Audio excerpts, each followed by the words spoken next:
evening. Welcome to The Big Story. I'm Regina Lay. I'm Gretchen Ho. And I'm Shawn Yao. Tonight's big stories. In his boldest statement yet, President Bongbong Marcos challenges Chinese Premier Li Qiang and other ASEAN leaders face-to-face to do something about ongoing clashes in the West Philippine Sea. While the officials faced off in Laos, Chinese state TV released a report accusing Filipino fishermen of being the one to harass them. It also claims Filipinos use poison and electric fishing nets. And one very familiar face who is gunning for his 5th term in Senate next year is Sen Tito Soto, or Tito Sen. We sit down with the former Senate president later to talk about why he wants another stint. All right, straight into the top stories, and it's President Bongbong Marcos who did not mince words when he came face-to-face with Chinese Premier Li Qiang and fellow ASEAN leaders today. He challenged them over disputes in the South China Sea, which he said hasn't eased any over the years. President Marcos wants the bloc to do something soon about it, starting with getting the code of conduct finalized at long last. Maricel Halili has tonight's big story. President Bongbong Marcos challenged Chinese Prime Minister Li Qiang and the rest of ASEAN leaders on day 2 of their annual summit in Vientiane. In a readout provided after the closed-door session, Marcos said it is regrettable that overall situation in the South China Sea remains tense and unchanged.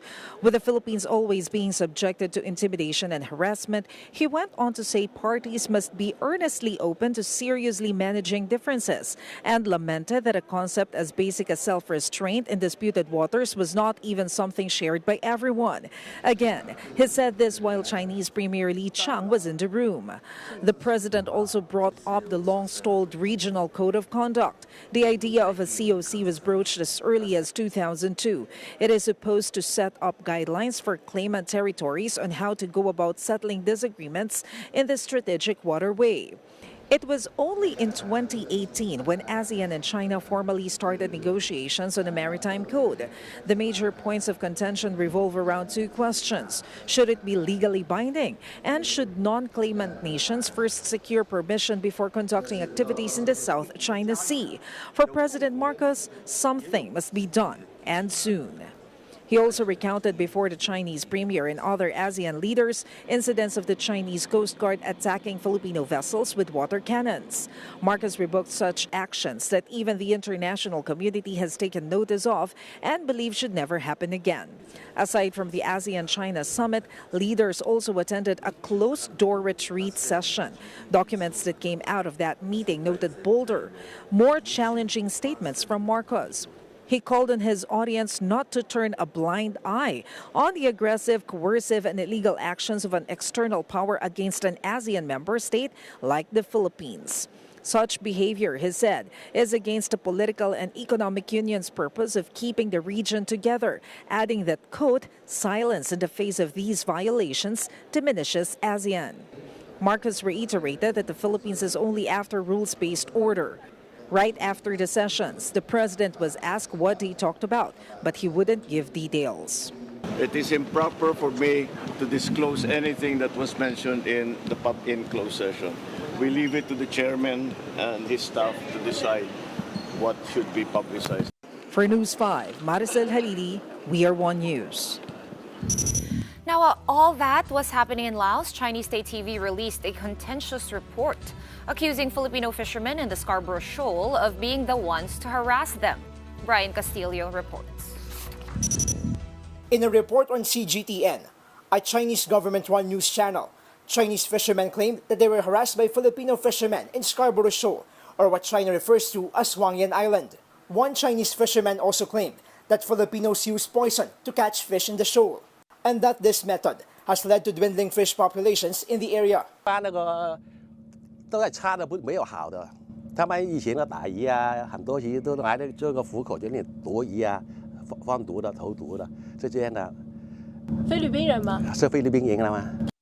Another interviewed Chinese fisherman claimed that Filipinos use electric fishing nets. This type of fishing kills everything the net touches. 因为他过来了，都是用那些电网啊，毒害那些鱼啊，和以前差很多了。他搞到那个生态啊。 这鱼生态变化很大。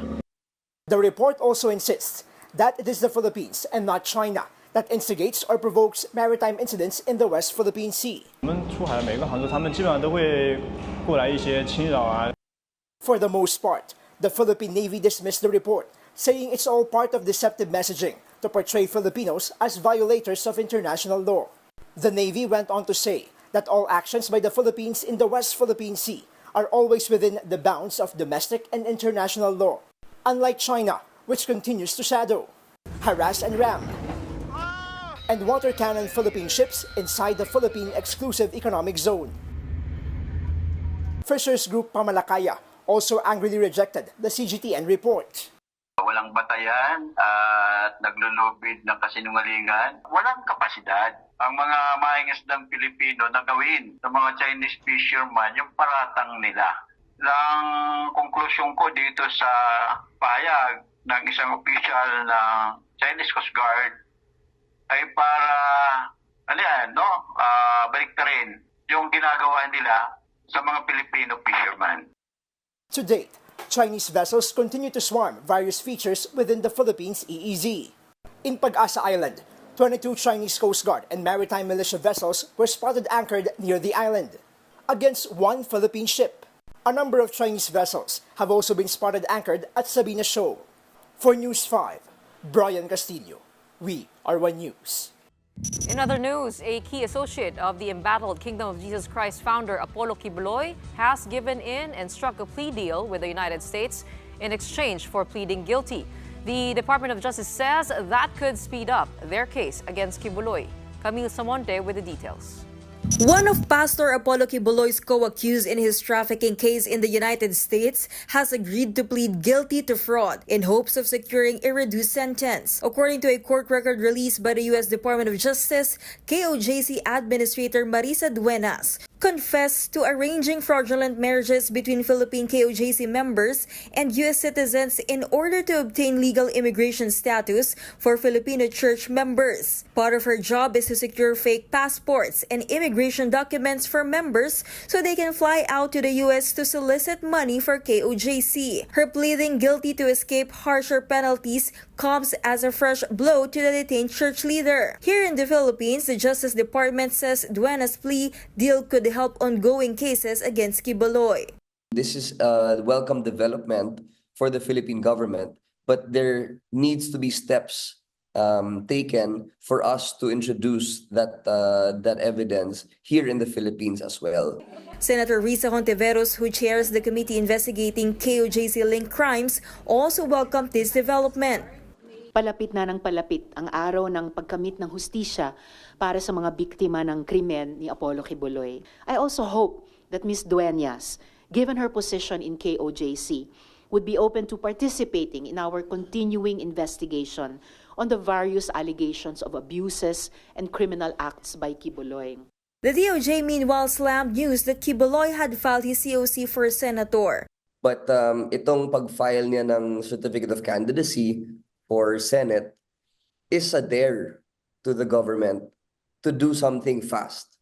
Kasi if the time comes at sakaling mahalal siya bilang isang senador, then he will have some sort of protection already. But what we want is for him to face the charges first. Not to make a mockery of the election system, not to make a mockery of democracy. COMELEC has long insisted their job is ministerial and they have no power to decline COCs if they're probably filled out. It may backfire on him though. DOJ says Duenas pleading guilty could help expedite a U.S. accreditation request for Kibuloy. Itong pag-file ni Pastor Apollo Kibuloy bilang senador ay sa tingin ho ng DOJ ay isa yang parang challenge no sa ating gobyerno at sa gobyerno ng USA na mag-file ng extradition dahil hindi naman po pwedeng maging senador ang isang accused ng human trafficking, especially when there is substantial evidence already to the effect no na ganyan talaga ang ginagawa niya. So if anything, it just expedited the extradition. For News 5, Camille Samonte, we are One News. The October 15 deadline for foreign POGO workers to downgrade their visas is just around the corner, and PAGCO reported that there has been good compliance on this. Now, different agencies are reporting different numbers, though. Earlier this week, the Bureau of Immigration said more than 10,000 have downgraded their visas, and today, PAGCO said they tallied more than 8,000 downgrades. Nevertheless, when foreign nationals downgrade their visas, they revert from a work visa to temporary visitor visa, which means they have up to 59 days to sort out their affairs before they have to leave the country. PAGCOR also reported that 4 internet gaming licensees, or IGLs, have voluntarily applied to cancel their licenses, leaving just 38 firms here. But the regulator also admits that some POGO hubs may split up into smaller groups and embed in the subdivisions. Yes, because as predicted before by our chairman, na kasi mag-guerrilla operation na to, they will splinter into small groups, embed themselves in mga condominium, sa mga subdivision. And yun ang malaking challenge ng law enforcement agencies ngayon. Kasi they are already indicators that they are actually splintering and embedding themselves, entrench themselves in mga subdivision, so hindi sila nahalata. But they are operating in a small group. So medyo mahirapan ang law enforcement dito kasi marami yung location sigurado. Iba-ibang locations all over the Philippines. Up next, there are many familiar faces aspiring for national seats next year, and one of the most recognizable being former Senate President Tito Sotto, who is gunning for his 5th term. We'll be putting him on the hot seat when the big story returns. Don't miss that.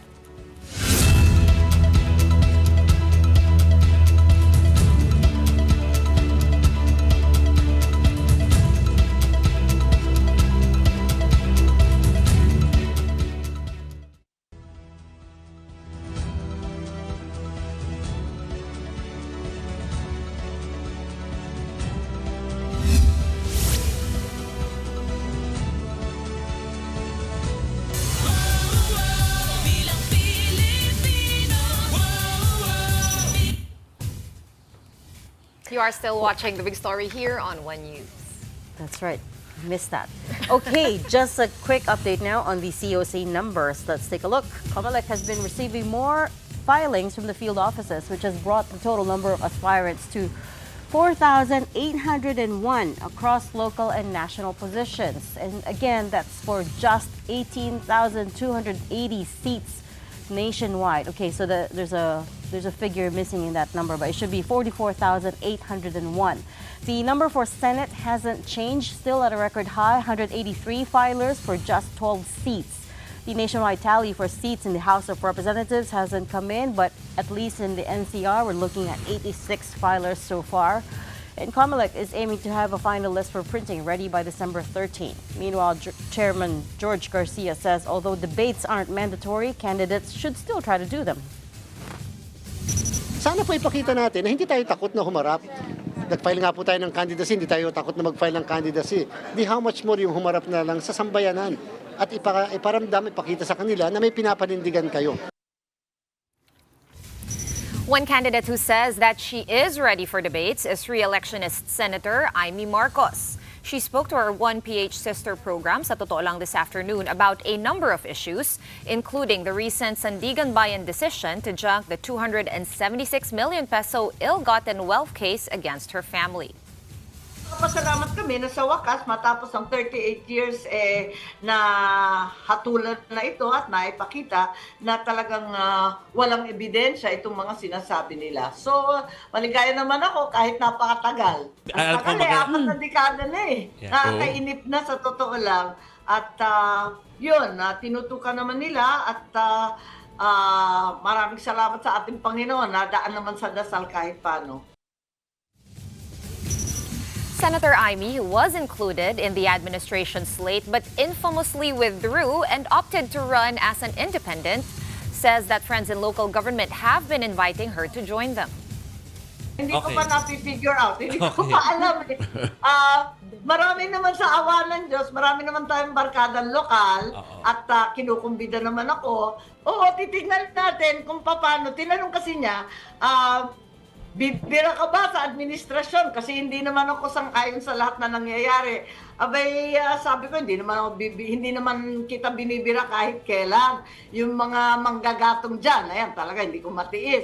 Pero naisip ko, pag uwi ko, paano kung sila naman ang bumira sa mga kaibigan natin, sa mga lokal, sa mga iba't ibang polisiya na sang-ayon naman tayo, baka masaktan din ako Kaya mas maigi na, lumihis na lang sa alyansa, kahit papano malaya at matatag ka na nag-iisa. The senator once again criticized her cousin, House Speaker Martin Romualdez, saying that he is the one picking fights. Alam kong palaaway ay si Speaker. Ayun. Yun ang alam ko. Si Bongbong, hindi naman palaaway at ang alam ko, ang tinutukoy ba ninyo ay yung mga Duterte. Wala namang imik yun retired na retired hanggang binugbog ng ICC at ng kung ano-anong kaso ng confidential funds at ng impeachment pa. Kung may dalawa kang kaibigan, bubuyuin mo ba? Gagatungan mo ba para mag-away silang dalawa? Hindi. Sa palagay ko, ang gagawin mo ay maghahanap ka ng paraan na magkaunawaan sila muli at magkabate. Yun ang ginagawa, hindi ba? Unlike Senator Marcos, Tito Soto is not opting out of the administration's alyansa para sa Bagong Pilipinas. But he is keeping his mother party close, and that is the Nationalist People's Coalition. The former Senate President is gunning for a return and a fifth term in the upper chamber to pick up where he left off in 2022. Soto wants to push for measures made during his time that did not become law, like right-sizing the National Government Act. He is also eyeing legislation for combating fake news, hybrid elections, and 14th month pay. And we have him with us tonight, joining us live on The Big Story, former Senate President Tito Soto. Welcome back. Thank you very much. Thank you for the invitation. Gretchen, Regina, Shawn, thank you. And to all It your was viewers. actually a welcome back to Philippine politics. Well, not welcome Last back to time the Sort of, almost 2 years, after 2 years. I think nabanggit po ninyo, nag-break din kayo dati ng mga ganong katagal, 2 years din Yes, as a yata matter yun. of fact, it's a welcome respite always. When I first entered the Senate in 1992, from 4 years of local governance as Vice Mayor of Quezon City, we had many successes there. But I saw a lot of laws that needed to be passed. And I was able to do it from the 9th, 10th, 11th, and 12th Congresses. You know, the Dangerous Drugs Act, and then the converting municipalities into cities, 33 of them. As a matter of fact, most of the places you're living in now, perhaps I converted it into a city sometime from 1992 to 1995. 13 in Metro Manila, from municipalities to cities. Is that the same reason why you decided to run again this time around? Yes, somewhat, because after 2004, I was no longer in the Senate from 2004 to 2010, except for 2 years in the Dangerous Drugs Board. Again, I was able to see, and I was able to learn a number of laws that needed to be passed. That's the reason that I authored and passed the mental health law, the Doktor para sa Bayan, the free medical scholarship, and all Kumbaga that. parang nanggigigil kayo pag Nakita ko nagpapahinga ito kayo. yung mga kulang. But this time around, Ito. saan kayo nanggigigil pag napapanood niyo? Because we see your tweets, Yes. you comment on hearings here and there. Yes, for almost 2 years now, I've been saying, wait, something's wrong with the budget. We really need a budget reform. It's now 6.3 trillion. And 60%, more than 60% goes to personal services. And then a big chunk for debt servicing. So how much of this budget goes to the people? According So we to you, need less than right-size. 10%, di ba? We Ang need to, napupunta. yes, we need to right-size the government. You know, so perhaps a law that will allow early retirement programs for the part of the 60% personal services, something like that. No? Okay. And then the fake news and fake content. that's really hurting the social media. And I was able to author also the amendment to the SOTO law, the previous SOTO law, because the old SOTO law, which was enacted in 1946 by my grandfather, that's why they called it for SOTO law, is the freedom of speech. No, press freedom law. It's a press freedom law. But it only was for print.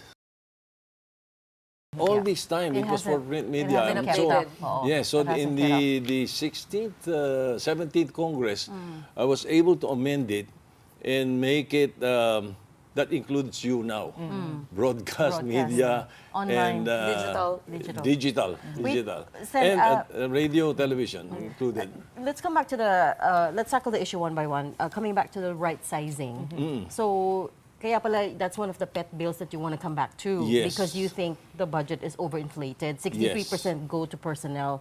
But it's also true that for a growing economy, talagang lalaki ang bureaucracy. Of course, you need people to run the government, right? Should we be looking at plugging the gaps, the other leakages instead? That included. Yeah, okay. But definitely, if you will look at the bloated personal services, it could be lessened into about at least 45, less than 50% should be for personal services. You know, what's happening is that when they propose the budget, most of the departments would always put a budget for new hire, and that will include their what is included in the personal services and all that.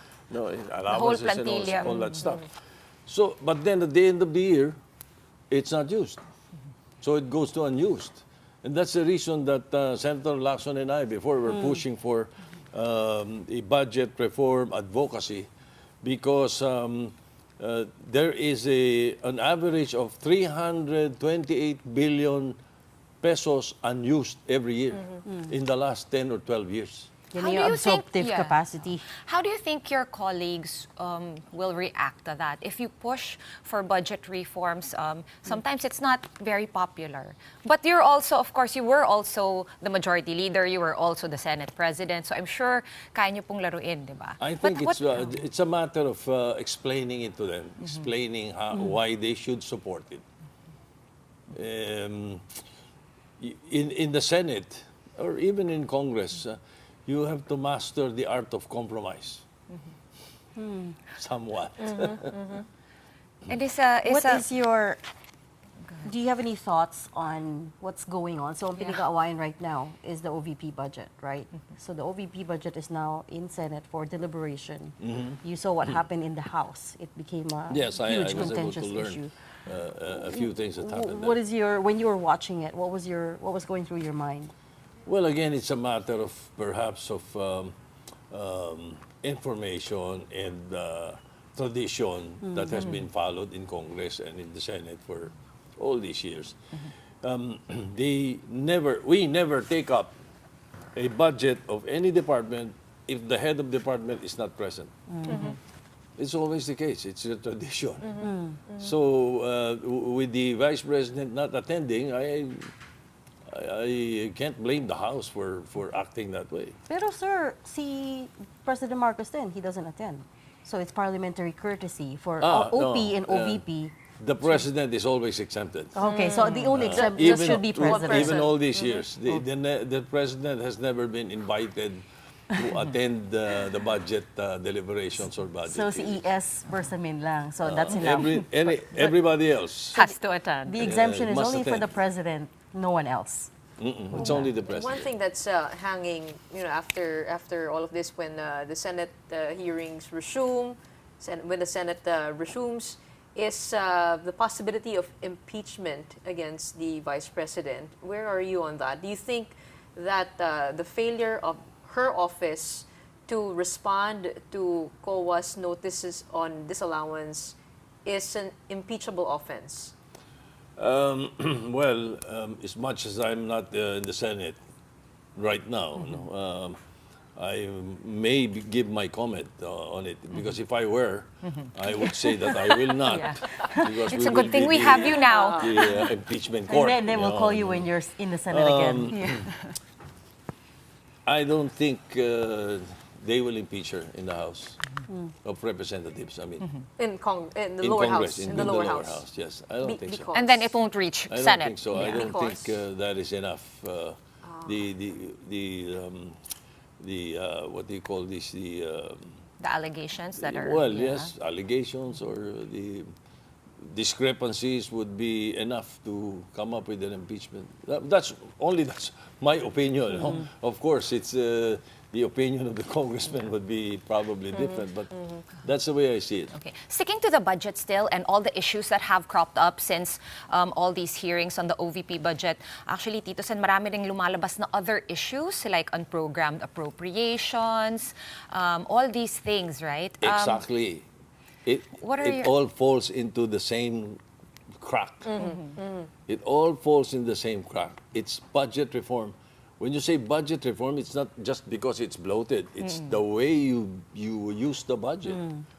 For example, our proposal is to use the unused and give it to the local governments.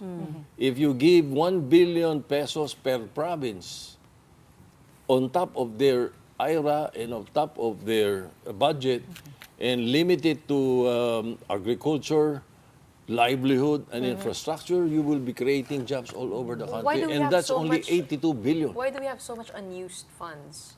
You'd better ask them. Pero Sen, during your time, there was also unused funds.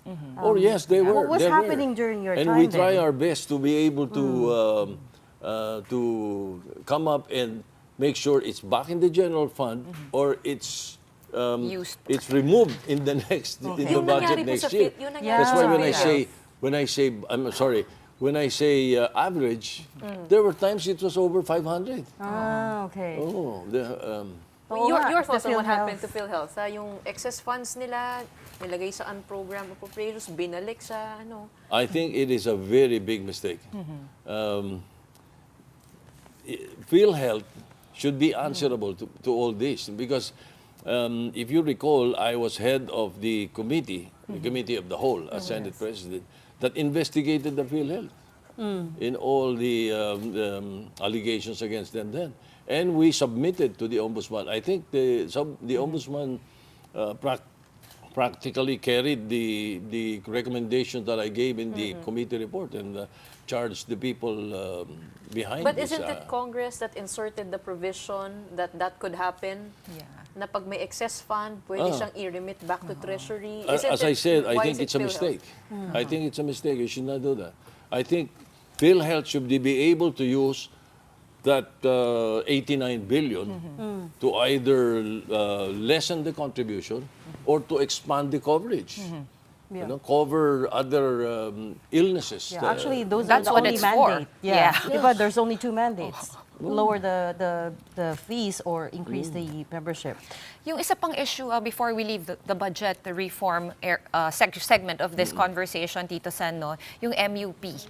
It was very contentious and it ended with a change in the uniformed personnel, military uniformed personnel. They were trying to, at least former Finance Secretary Ben Diokno was trying to I think, rally support to kind of reform how we give away the pension system because parang napopromote pa rin po yung mga retirees. It's of course a delicate balance, as you would know. Yes, it is. I am not too private to the figures, though. But Senator Ralph Recto, then now Secretary of Finance, had a very good proposal on how to address it. Because during the time that we were taking it up, that was even before the pandemic, you know, we took it up precisely because we thought that in the next few years, the budget of the pensions would be higher than the budget of the national defense. Yes. I think that's exactly the same thing that they were saying. That's why the proposal of Secretary Recto then, I think, holds water. I think you should invite him and let him explain. We have been inviting especially to talk about the PhilHealth issue. Let's talk about your campaign, Sen. You were part of the Alianza slate. Sorry. When did you get invited, pala, to join the slate? A few months ago. If I recall it right, let me see, as early as June, May or June of this year, we received an invitation from PFP. I sat down with General Tom Lanchon. PFP is the president's party, and there was a mutual friend of Senator Lacson and I that invited us for lunch, and he was sent by the president to talk to us about it. So at talk that about point, the alliance and the possibility of us returning. And we really considered it and decided sometime last month. Senator Lacson said he still remains to be an independent. Yes. We haven't heard from you. Why did you decide to ally with the administration? Kasi alam po natin, meron po kayong history nung People Power Revolution noon. Ay kayo po yung nag-author nung kantang Magkaisa. Wala pa ako noon. Ginugel ko lang. During those times, baka wala pa kayo noon. Wala pa. Nandito na kami. But you know, you were to be in probably a slate, toddlers during that time. To be in a slate now, even after what happened before, why did you choose that path? We've always been friends. President Marcos and I. He was in the Senate. We've always been friends. Since he was 11 years old. Because I used to play with a band. We called ourselves the Tilt Down Men, and we were the favorites of Mrs. Marcos. And my wife was the favorite of Mrs. Marcos. So we knew each other then. You know, politics. Actually, Tito Sen, usually one day. I have a similar question, pero medyo iba siya. I was wondering, kasi a lot of political analysts and pundits have already said this, you actually don't need to join the administration slate to win. Kaya na. You have topped. Even Senator Lacson. And Senator Lacson, even Lito Lapid, you've topped all the surveys, Okta, SWS, Pulse, Asia, Oculum, since the start of the year and late last year, you were always safely up there in the top spot. Yes, but you see, I'm chairman of the Nationalist People's Coalition, and I consulted our party mates, and the consensus was to join the alliance with the PFP. And may I again also remind that the NPC was in alliance with the president right after 2022 elections. So it's not a new alliance? No, it's not. We were in alliance with the president. It was only in Congress, if you will recall, the NPC backed the candidate of the president. And so as party chairman, we decided to join the alliance because it will give a protection. Let me quote that. Protection for our party mates who are incumbents. So it's not just for yourself, it's really for... Yes, it's not just for me. It's for the entire party because the agreement is equity of the incumbent. And we have almost 50 congressmen. We have hundreds of mayors. We have 8 governors. They are protected with this alliance. And that's one of the big reasons we prefer an alliance. And there were probably 3 or 4 members of the NPC who wanted to run for the Senate. Might as well join the alliance. And we definitely included Senator Lacson as a guest candidate of NPC.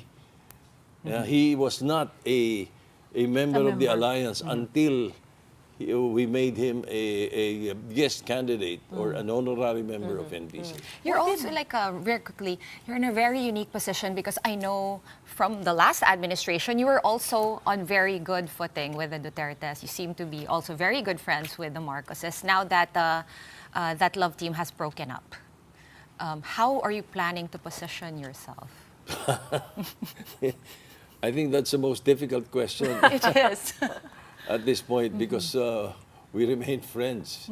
We remain friends. Again, no, aside from the fact that I've known the president since he was a Since he was not 11. even a teenager. All right.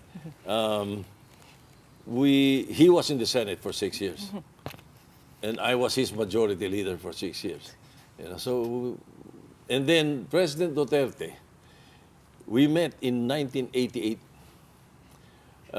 He was mayor of Davao. I was vice mayor of Quezon City. Oh, wow. My advocacy was anti-drug abuse, and he was anti-drugs. Of course, yeah. And we worked together as early as 1988.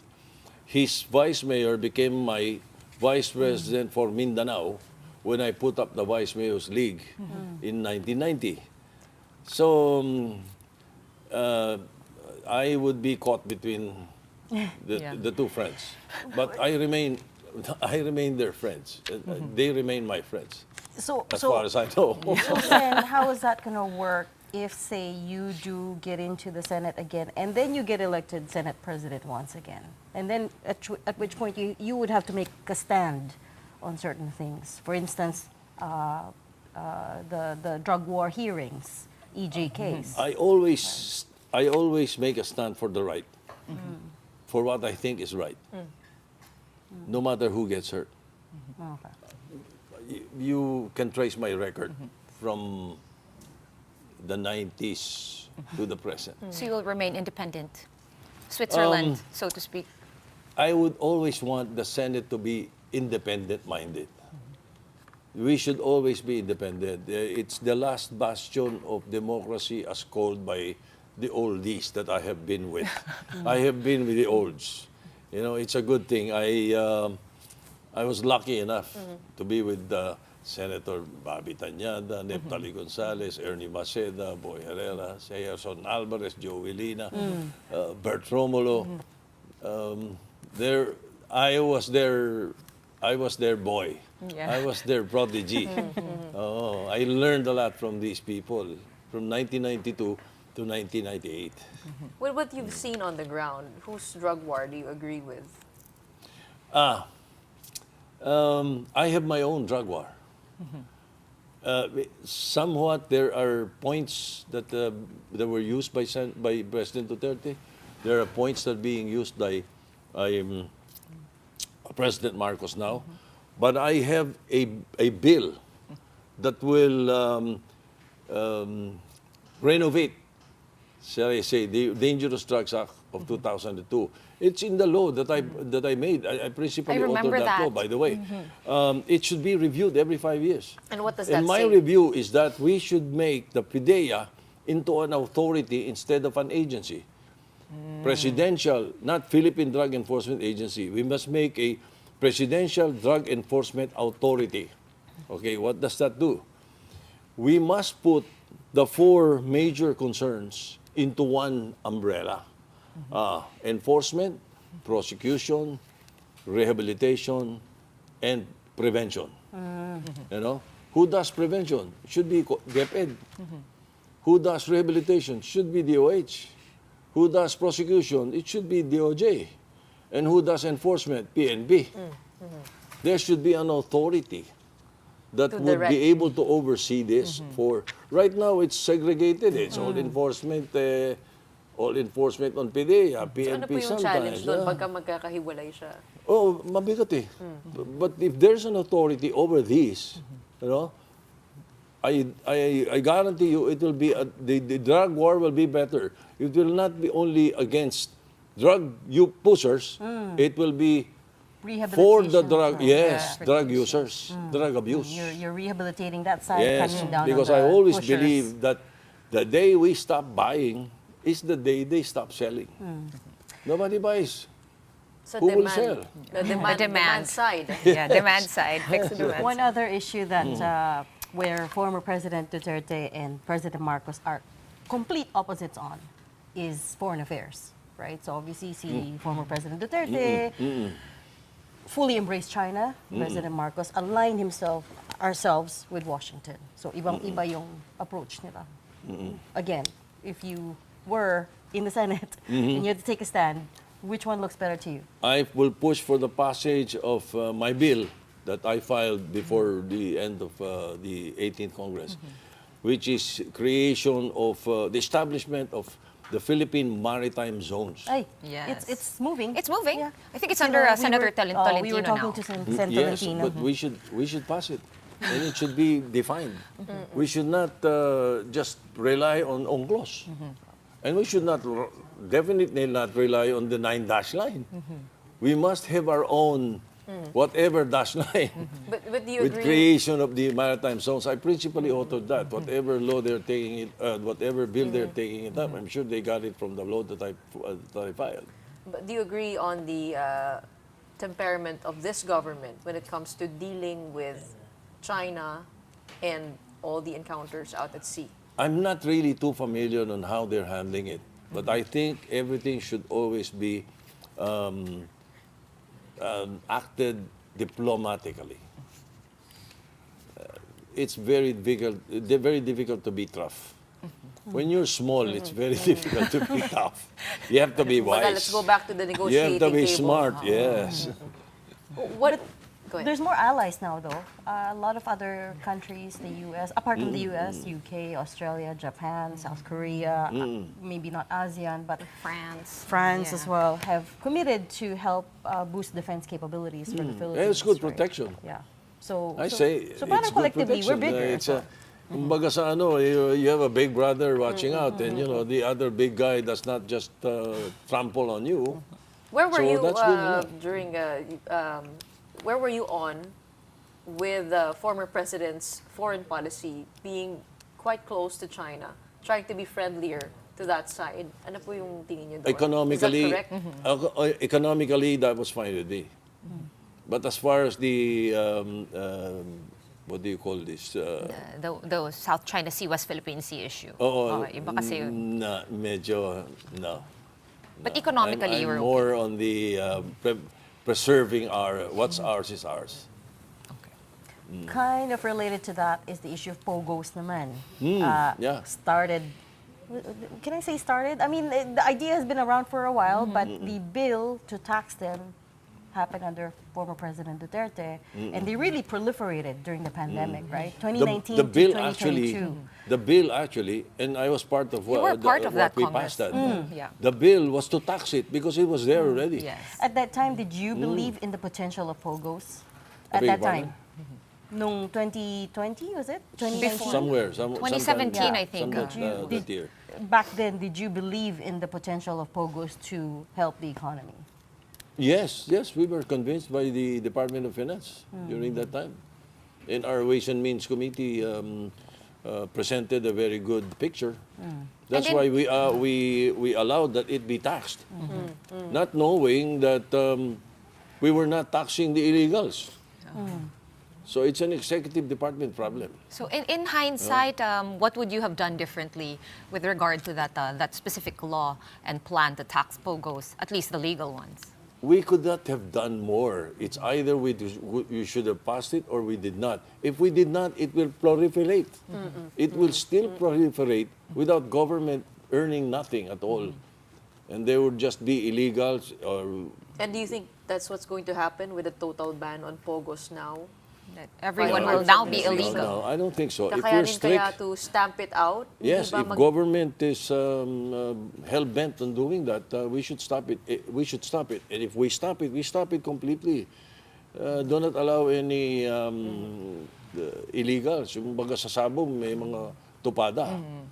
But that would be easier said than done, no, Senator? How, based with your experience in government, like what is the best way to make sure that we stamp them out? It's a law enforcement issue. It's like yes, it's a law enforcement thing. So I really, I'm sorry, but I don't think it's that difficult to do. All you really have to do is nakakita ka ng isang damakmak na mga Chinese nationals working.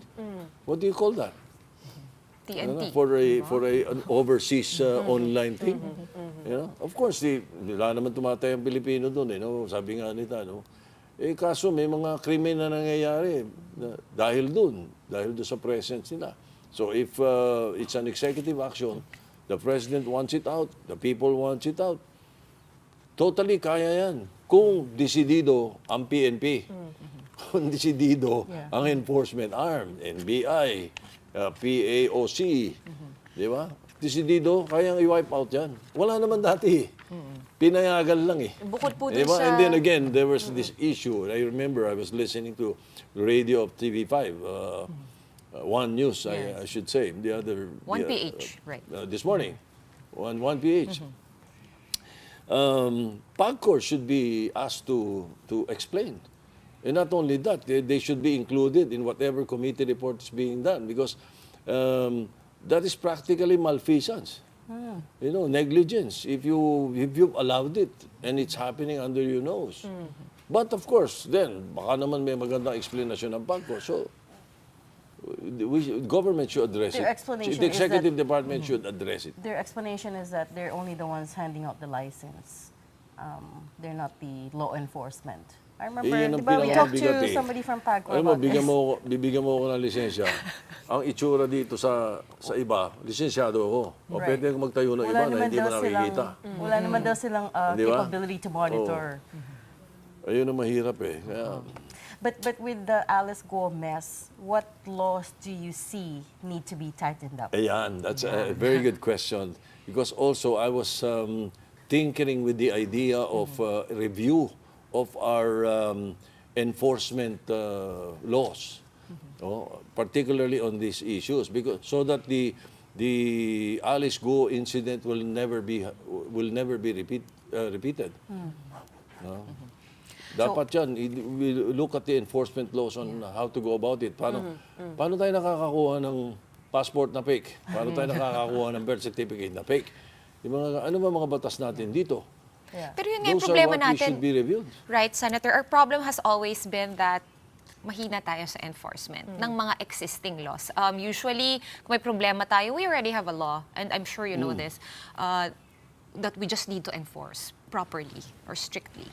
And I know you're running to be a lawmaker, not a law enforcer. To an extent, I will agree with you.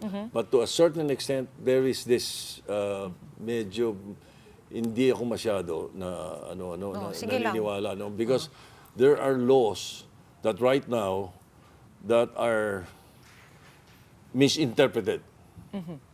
Or let's just let's not take the example of the issue on party list. Medyo madugo yun eh. Yung issue nung Juvenile Justice Act. Okay. Di ba? Ang una nilang pinasahan, 18 below.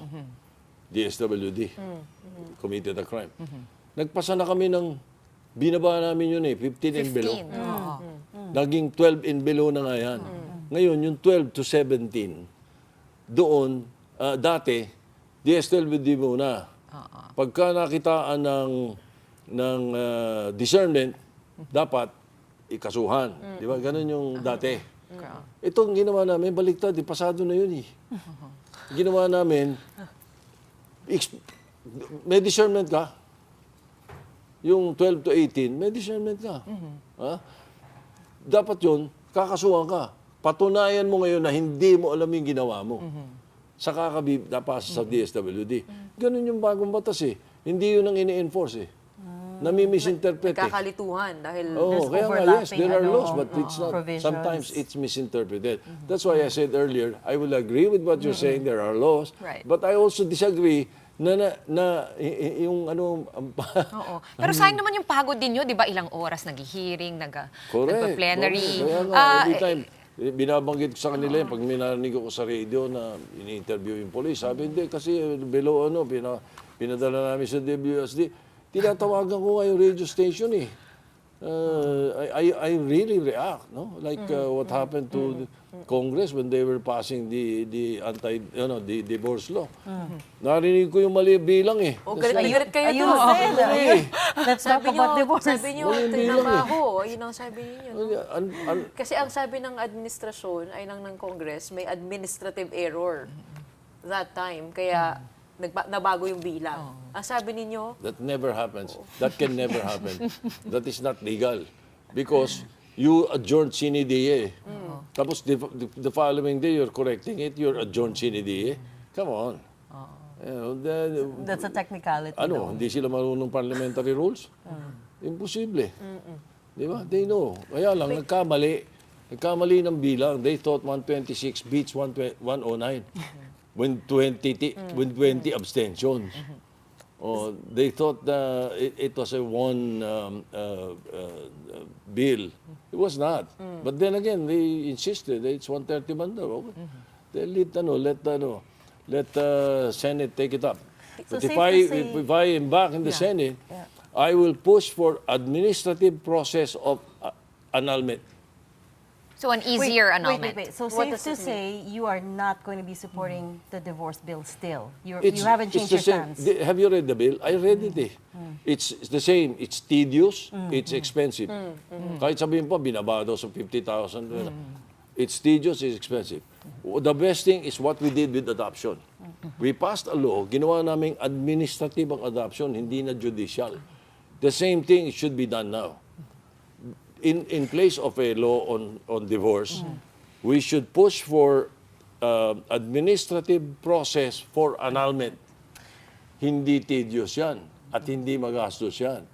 Madali yan. But Sen, the trouble there is mahirap i-prove yung psychological incapacity. Mawawala nga lahat yan. Hindi na nga Kasi administrative hindi na siya So you dadaan don't sa have- sa so in your court. idea, in your plan, no Iba need na- to, Yes, in my proposal, it will be easier. It will no longer be tedious. It will no longer be expensive. Unlike the bill now on divorce. Saka wala na yung lokohan na kunwari, ikaw yung incapacitated. Mawawala So yun. the grounds of proving psychological incapacity won't be Administrative na there lang. Huwag anymore. nang judicial. So how is Oras that na different? dumaan ka sa korte, Oh. laban na ng mga abogado. Yes. Gastos ka So, umado. Sen, how is that Sakit ng different ulo na Solgen. from just proving, how is that different from just pushing through the divorce bill? Well, we Fast will track have to din go ang into the annulment. details. No? We will have to go into the details. But I assure you, we will not be stepping on the toes or on people who are against divorce. What about With the RH administrative, bill? So parang compromise. How about Administrative, senators? Isn't that pro- going to make it too easy Annulment for is present. couples to Annulment get is accepted already. We're just making it administrative instead of judicial. So there's nothing wrong. I'm sure the church will be behind it. So it will Or will nullify, support it at the very it least. will nullify the marriage, but it does not grant legal protection, legal rights to the spouses. It can. So they It's can annulled. remarry, It's annulled. Pero You it's know, I have 3 administrative. daughters. They're all annulled. but they're it's a, Yeah. Kaya kabisado ko yan eh. so nag-debate po kayo sa dinner table about it. Kabisado ko yan eh.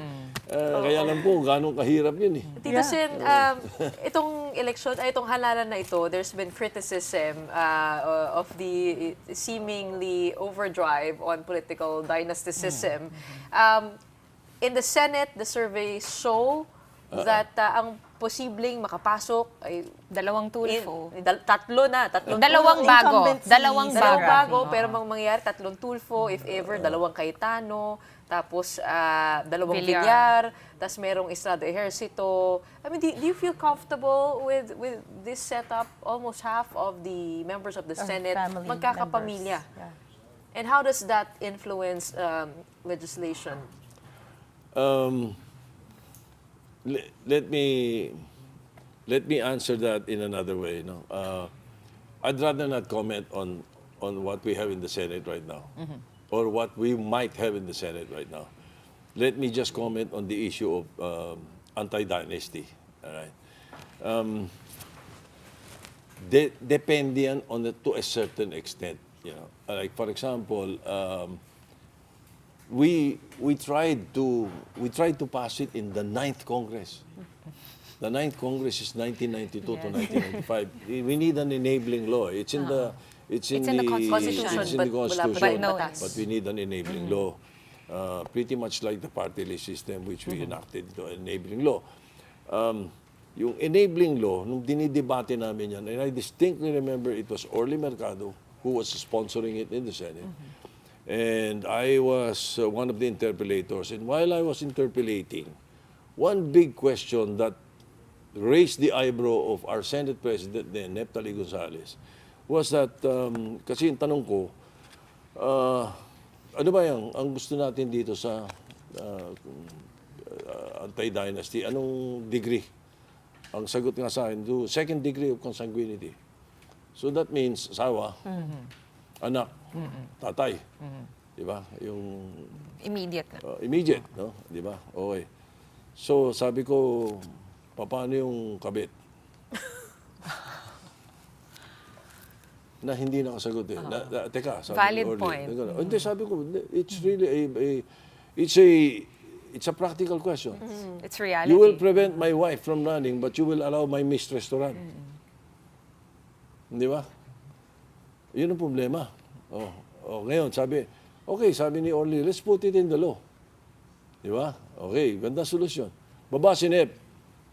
Tanda ko yun, sa rostrum si Nep, bumaba siya. The Senate President usually must, if you want to join the debates or interpolate or deliver a speech, you must go down to the floor. He went down to the floor. He said that cannot be possible. Palit-palitan pa kami, pero ang isang line ni Nep na hindi ko makakalimutan, sabi niya, you cannot legalize the illegal.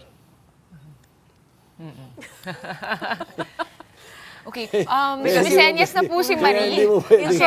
In short, ang hirap po ng buong debate. Ang hirap ng debate. Ang hirap ng debate. But do you agree we should pass? Dito sa nangyayari sa Senate o sa ibang mga lugar, binoboto ng tao.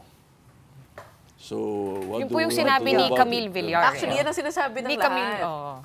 Binoto naman kasi kami. Yun nga lang, yung checks and balances, pati syempre yung, kung ano, dalawa-dalawa, kumpul-kumpulan na kayo. Alam mo, sige, kinakausap ako ng marami akong governors at saka mayors ng kapartido. So, kinakausap nila ako. Ang isang sinasabi nila sa amin, pag tinatanong ko yung issue ng dynasty, sinasabi nila, I'm not yet ready to accept the reasoning. But what they're saying is that the culprit is the term limits. Yun daw ang culprit do sa Constitution. Kaya nauso yung dynasty. Bakit? Kasi ito raw mayor, tatakbo ng 9 years. Pagkatapos ng 9 years, nare-re-elect siya, gusto pa siya ng tao pero hindi na siya pwede. Patatakbuhin yung asawa niya para yung mga programa niya o yung anak niya, para yung mga programa niya tuloy-tuloy pa rin. So the solution is... Yun yung sinasabi nila. As I said, I'm not ready to accept. Marami na rin. Okay. Pero wait. Sorry. The producers are calling us out. Na mega OT na daw po tayo. But there's still so much to talk about. So we hope to have you back on the show again. Sure. Tito Sen. When time permits. When time permits. I'm your neighbor anyway. Next time you have a taping, please come over again. Thanks so much for joining us tonight, senatorial aspirant and former Senate President Tito Soto. Thank you. My pleasure. Okay, and as we have been saying, that's it. We have run out of time. That's it for the big story on this Thursday night. We are One News, all sides, all the time. Thanks for tuning in. Have a good night.